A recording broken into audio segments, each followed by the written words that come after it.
Nasib AKBP Achirudin Hasibuan akan ditentukan Polri siang ini, Senin 1 Mei 2023. Pasalnya, Achirudin akan menjalani sidang kode etik yang digelar oleh Bidang Profesi dan Pengamanan Polda Sumut.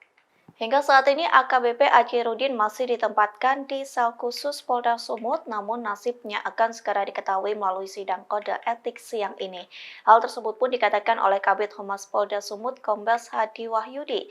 Adapun sidang kode etik ini dilakukan buntut anaknya Aditya Hasibuan yang menganiaya seorang mahasiswa bernama Ken Admiral. Peristiwa penganiayaan itu pun terjadi pada Desember 2022 silam. Meski sudah dilaporkan ke polisi, namun kasus tersebut mangkrak setidaknya selama 4 bulan. Kemudian pada April beredar video yang menunjukkan detik-detik Aditya menganiaya Ken.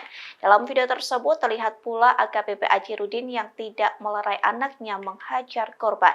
Sebaliknya Achirudin terlihat memegang senjata laras panjang hingga memberikan semangat kepada Aditya saat menganiaya Ken Admiral.